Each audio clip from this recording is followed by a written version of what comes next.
Welcome to Slice Property Made Possible. This season is powered by New Zealand Home Loans, local mortgage mentors who have been helping Kiwis achieve their financial goals for 27 years with proven results.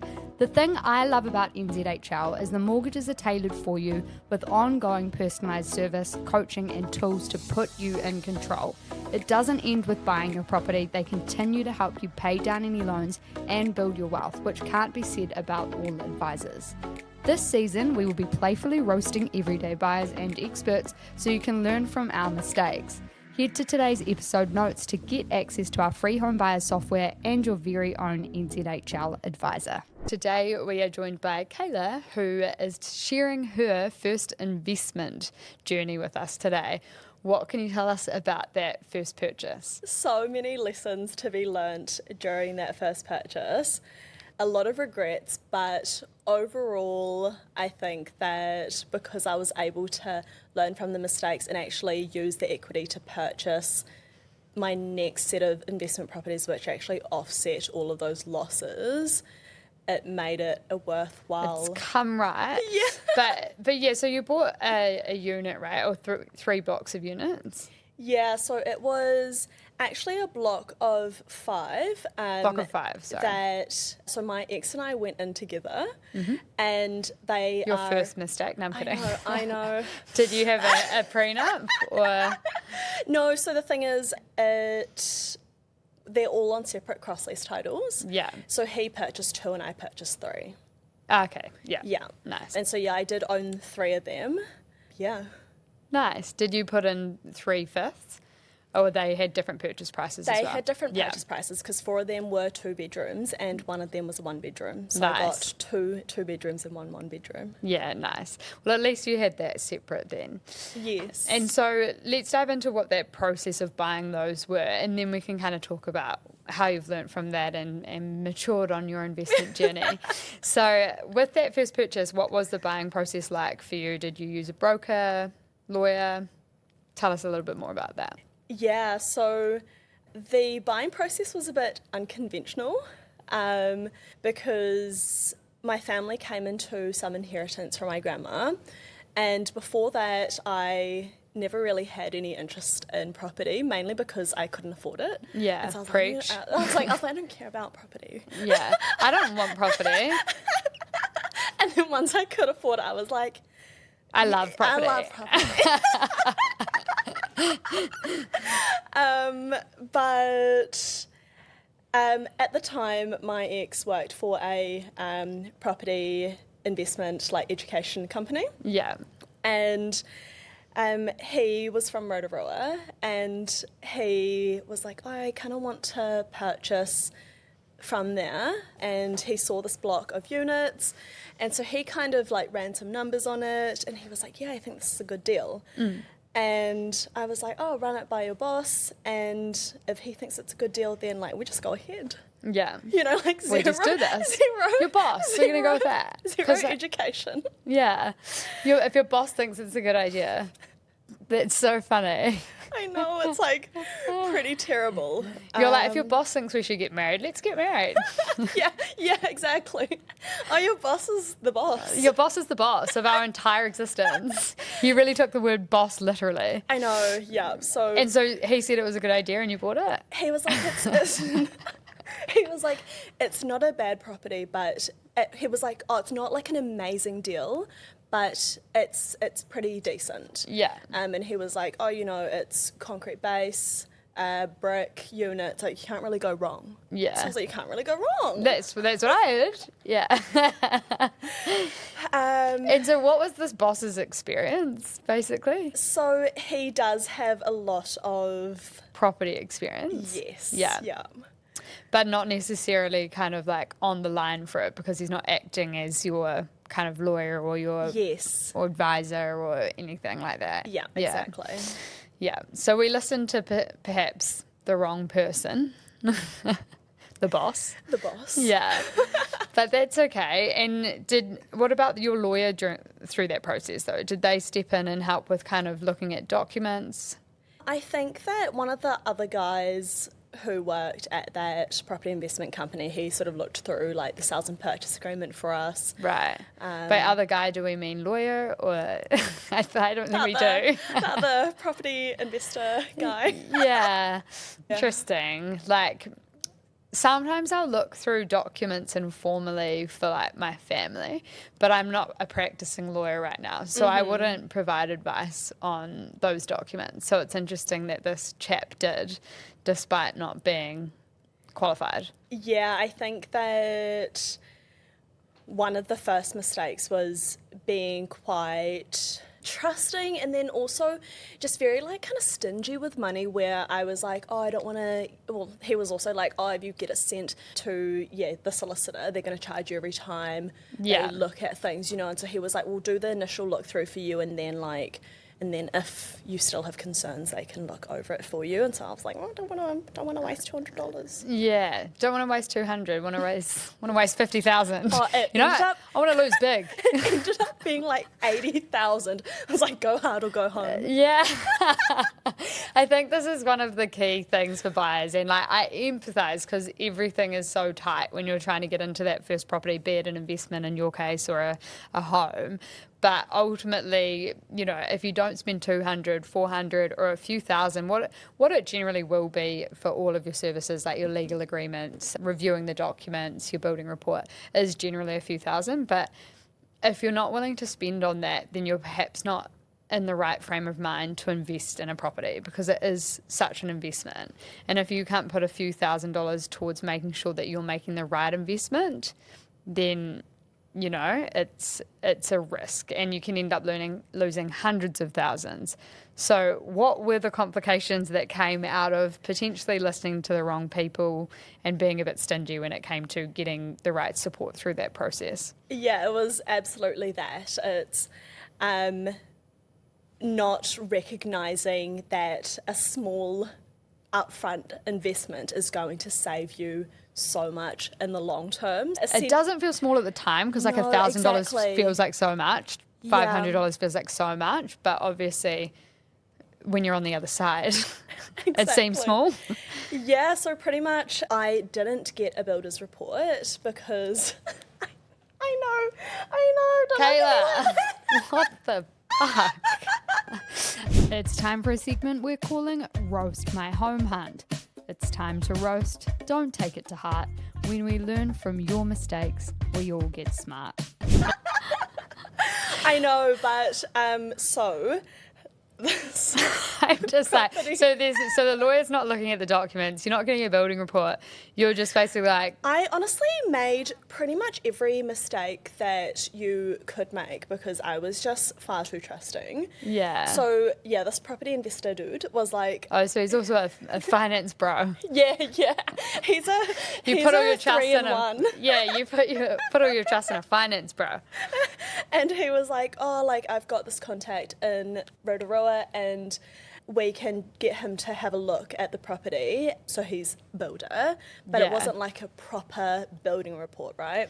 And the thing is, they have no obligation at all. No, they don't take on any risk. Whereas when you actually do get a building report, those builders and those reports are insured. So if they actually don't give you the right information or report incorrectly within kind of their scope of what that report looks like, you can sue and you can reclaim kind of funds for things that they've missed. But obviously, oh mate, like use a friend who's a builder for a run through it before spending on a builder, but still always spend on a builder. Yeah, absolutely. Building report, a qualified building inspector, not a builder. Yeah. Yeah, so this builder... He just went, this looks all good? Or? Well, so the builder was like, oh, the roof looks like it might need some maintenance sort of in the upcoming years. Yeah. But nothing too major. He was like, everything else is just relatively cosmetic. And so we went in and we were like, we're going to have to do... When we were renegotiating, that's probably one of the only things that I actually did right, is that we attempted to renegotiate before going conditional. So we were like, oh, you know, like if we're going to have to do a full, like, re-roof, that's going to be like $40K, and then like we like got all these other little bits, and we were Yeah, like... that's a powerful tip to actually go, hey, look, I've done some due diligence and there's these issues. Now we need to knock off 50 grand or whatever it is that you want to do. So that was one win. One win. Yeah.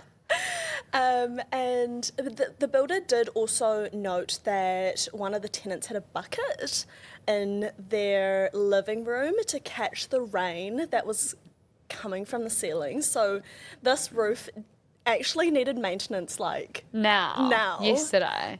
Potentially months ago. Yes, exactly.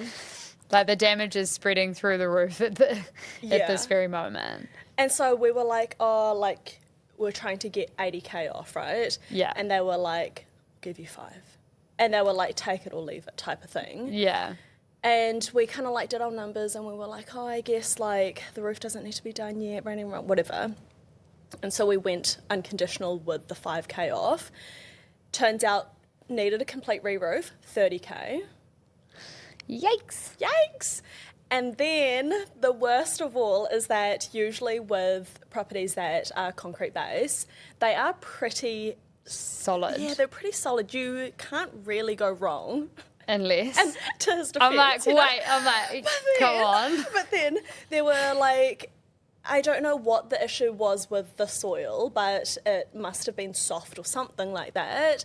And we ended up having to inject about 50k of resin into the foundation to like solidify it. Yeah, it could have been like mild liquefaction or something like that. My partner's a geotechnical engineer. I feel like they got one of those he would have had a field day with that. I'm going to tell him all about this later today.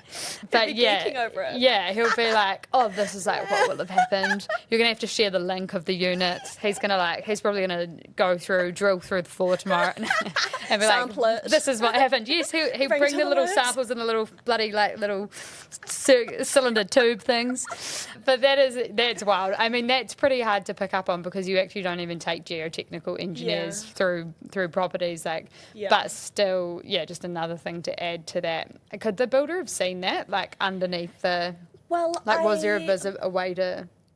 I don't think that there was a way to see it. Under the concrete base, kind of. Yeah, I don't think that there was a way to see it, but I feel like I remember him mentioning that it felt a little bit uneven when he went in, and so I guess that should have been a red flag of a property is concrete base, and for it to feel like there are piling issues and there are no piles. Yeah, that sounds like a red flag. The limb as well, there may have been some inclination on there, but probably old mate was just looking at the limb for you. So yeah, I don't even know if I got a limb.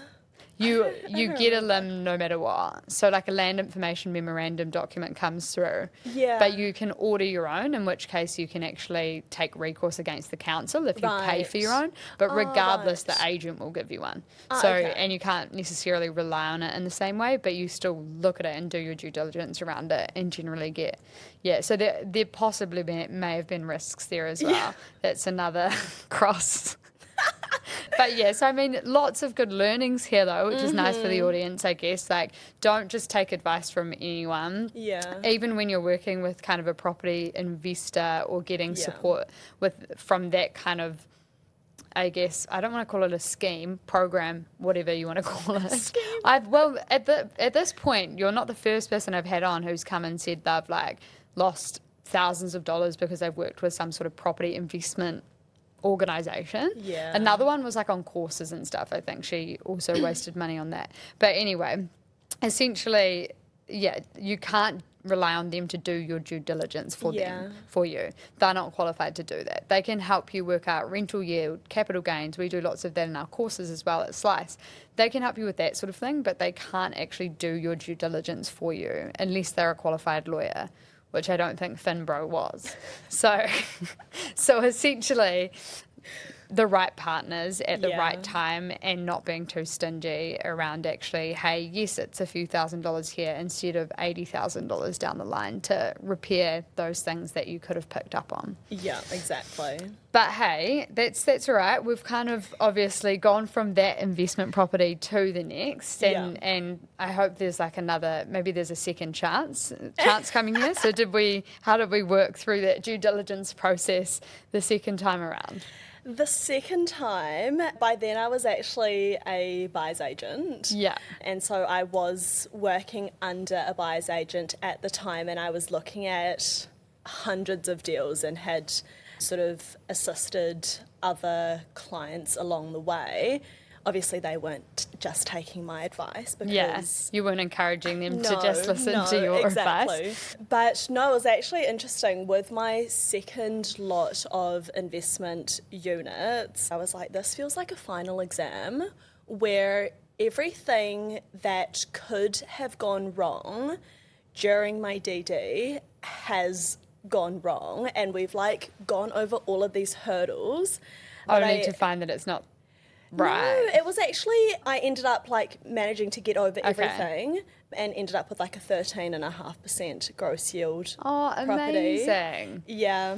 But what was going wrong along the way then? So one was finance. Yeah. Because I don't remember what the CV on the property was, but essentially the property was very under rented. I think that she was renting them out for like 180 per unit. They were 1-bedroom units. Yeah. Had a rental appraisal of 350, and the valuer did it based on the current rentals. Oh. And so I had the property, it's 5 1-bedroom units, had them under contract for 700,000, I think. Yeah. And she valued them at like 540,000 or something like that. Whoa. And so then the bank will only lend for 540,000. Yeah, yeah.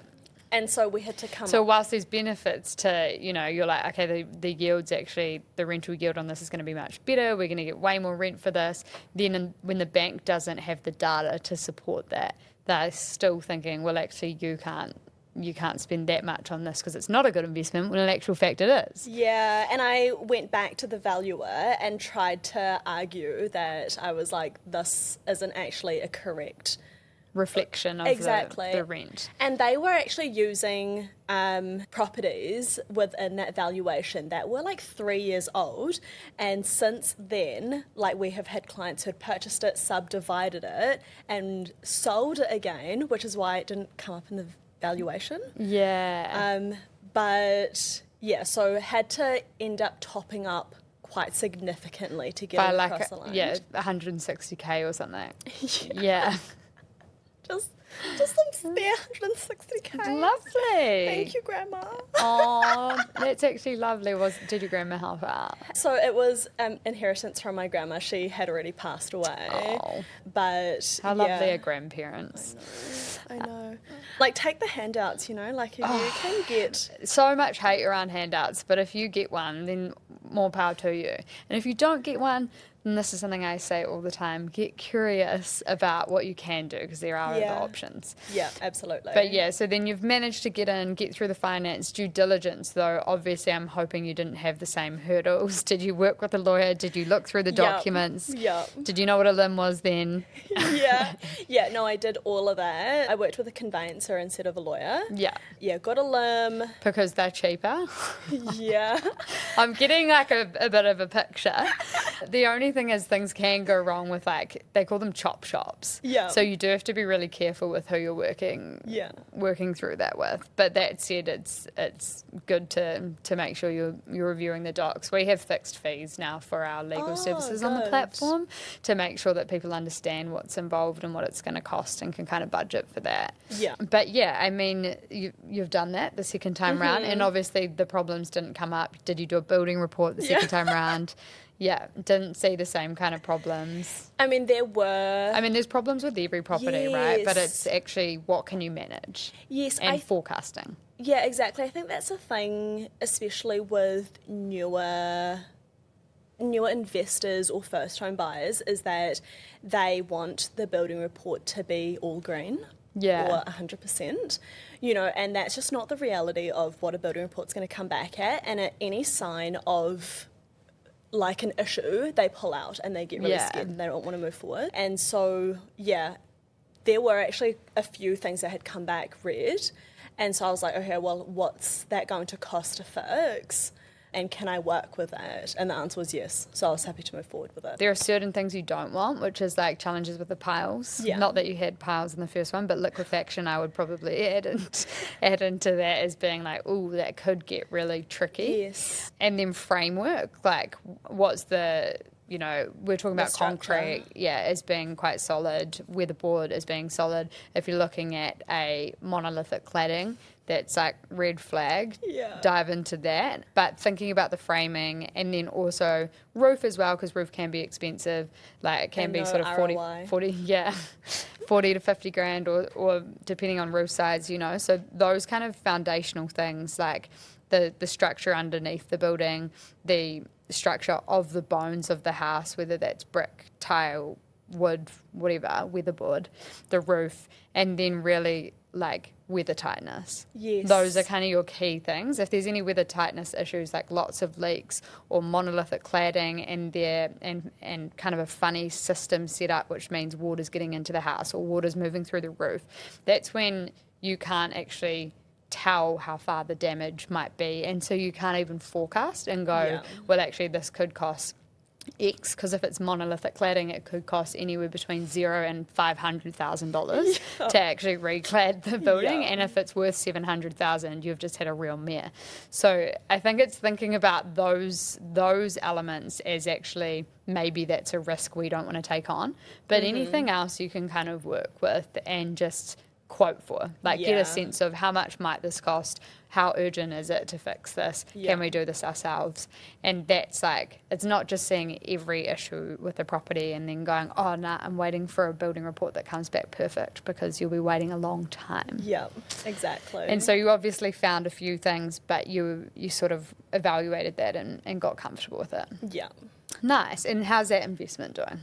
Yeah, it's doing really good. Ended up putting two-bedroom cabins at the back of a couple of them because the land is massive. It's like over 2,000 square metres. Wow. Whereabouts is that? Wanganui. Lovely. Yeah, so, one of my best purchases, which I'm very happy about. We went from 0 to 1,000 real fast. I know. And then, the last investment block that I purchased were 2 5-bedrooms, and that one was almost all green. Yeah. So I was like, this is as easy as it gets. Yeah. But I think you can't rely on that all the time, particularly when you're looking at residential. I think there's like so many challenges with a lot of building reports that you see, but it is just about getting a sense of how much would it cost to do that work. Do you need to do that work? And is it going to be something foundational? Yes, exactly. That's the takeaway there. But that's awesome that you got like basically an all green one. Yeah. And I think you've obviously more than made up for the mistakes made in the first round. Yeah. Sometimes we have to make these mistakes, but also those listening don't necessarily have to if they hear you share yours. Yes, I think that's the main thing. It's like I'm hoping that someone else learns from my very costly mistakes so that they don't have to make those mistakes themselves. Because, I mean, it's always good to learn firsthand, but when there's that much money involved, it's like not everyone can recover from that. Yeah, not everyone can, and if you didn't have that money to go again and then kind of improve your overall kind of property investment situation portfolio, then you might be in a bit of a different situation and be a bit, less happy about it. Yeah. But look, now you've obviously got the rent coming in on those different properties as well, and you did obviously do the work around the rental yield and things like that. So one thing that a lot of people that come through our podcast haven't actually done is like, what might the capital gains be on this over the next 5 to 10 years? What might, and that's often the case for people that aren't buying units and things like that. They're more focused on that. What is the rental yield? So the cash flow that you're receiving to cover the mortgage. And that's where you actually were pretty switched on and you did that well. But what you didn't necessarily do well was go, actually, this is a big investment. Let's spend a couple of grand on the right kind of legal services and due diligence to make sure that what I'm buying is sound. Yeah, I mean, I definitely did it with the second and the third. The second and third you did, but the first. The first, I knew what the yield was, but I didn't necessarily know what was considered a good yield. Right. In terms of like, I hadn't done my market research and compared it against other properties. Yeah. And so because Finbro was like, yeah, that's a decent yield. I was like, yeah, that's a decent yield. And it was like 6.5%. And after I started working as a buyer's agent, I was like, this is not as good as it could be. It's not as good. It's like bad. Yeah. I think it's good on a residential, like... I think it's good for Auckland, but not good for...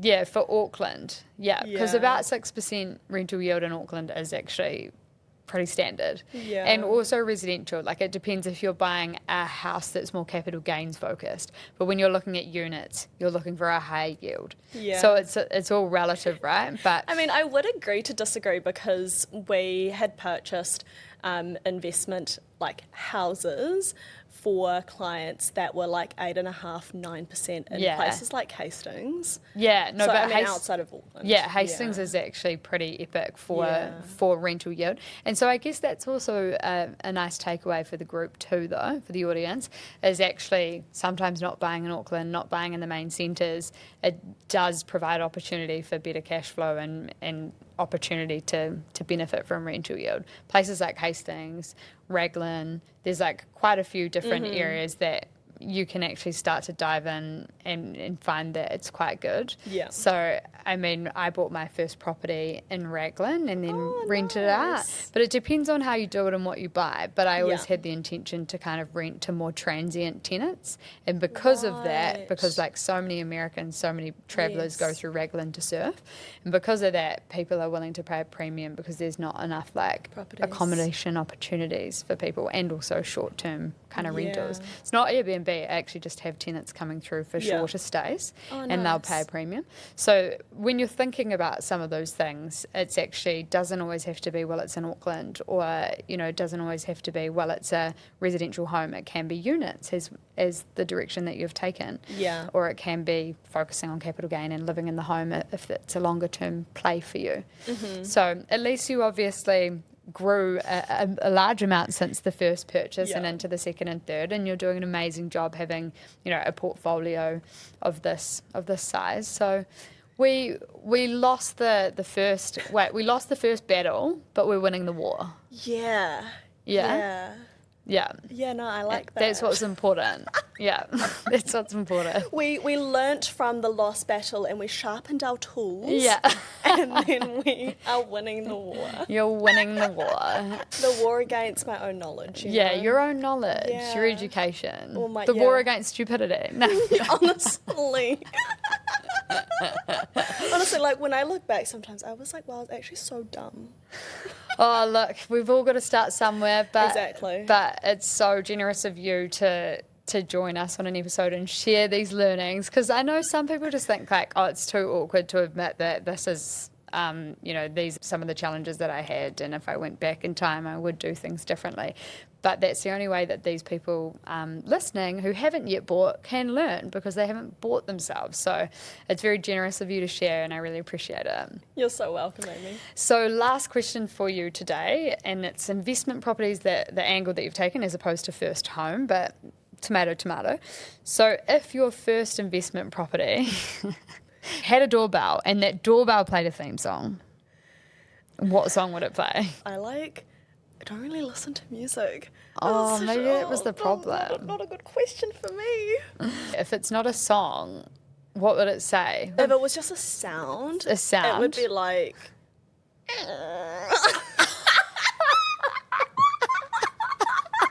Oh my God. I love that you did that. It's like a real epic fail. That's probably the best answer I've had. It's not even a song. Thank you for joining our community. Please leave an Apple or Spotify review and provide feedback so we can improve our podcast for you. We really appreciate it. Check out the links in today's episode notes to get access to our free resources and your own NZ Home Loans financial advisor. On that note, a quick reminder, Slice the podcast does not provide financial advice, as we're not taking into account your personal circumstances. However, when you join our platform, we have a team of partners like New Zealand Home Loans ready to provide you with financial advice free of charge.